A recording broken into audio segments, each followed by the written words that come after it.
Bonjour, dans cette vidéo, on va s'intéresser à l'étude de l'habitabilité d'un site tétraédrique de la structure cubique à face centrée.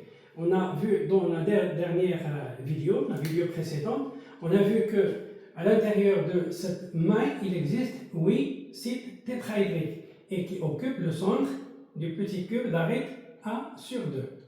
Bien, maintenant pour déterminer l'habitabilité de ce site, c'est-à-dire le rayon maximal des atomes qu'on peut placer dans ce site-là sans déformer la structure, on va appliquer quelques lois de la géométrie.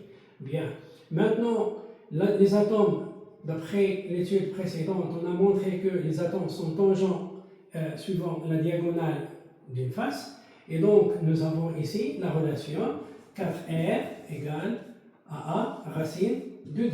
Et par suite, on déduit que R égale à A racine de 2 divisé par 4.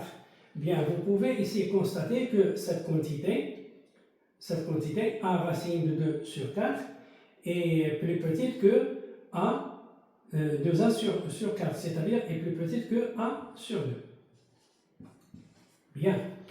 Maintenant, pour déterminer ce rayon maximal, il suffit de considérer ce rectangle-là. Ce rectangle. Donc, il y a ce côté-là qui vaut A sur 2 racine de 2. C'est ça. Et ce côté-là qui vaut A sur 2. Et donc, on obtient ici un rectangle. Alors, A racine de 2 sur 2 est supérieur à A sur 2. Nous avons des atomes de rayon R, et ce R est plus petit que 1 sur 2, donc il vérifie cette condition.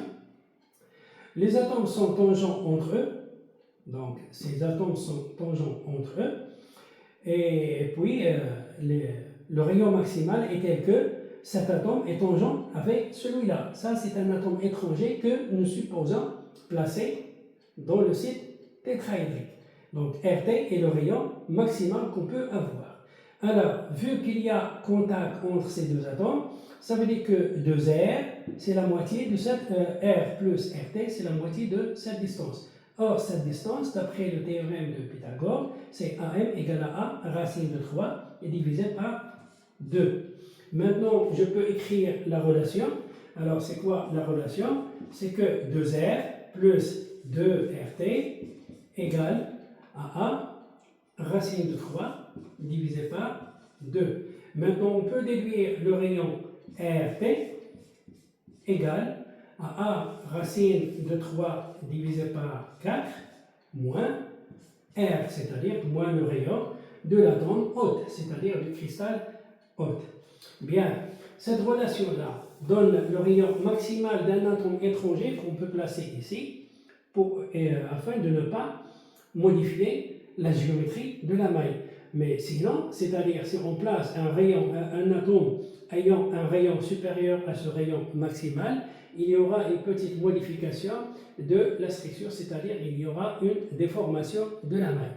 Et cette déformation va se refléter sur le paramètre de maille A, et par suite même, on peut, la masse volumique peut être altérée. Bien, maintenant, si on place un atome étranger plus petit que ce rayon maximal, on peut placer un certain nombre d'atomes étrangers et on obtient un cristal où il y a c'est-à-dire deux éléments chimiques différents, et on peut parler d'alliage, surtout lorsque le cristal hôte est un cristal métallique. Voilà, c'est la fin de cette vidéo. À la vidéo prochaine, Inch'Allah.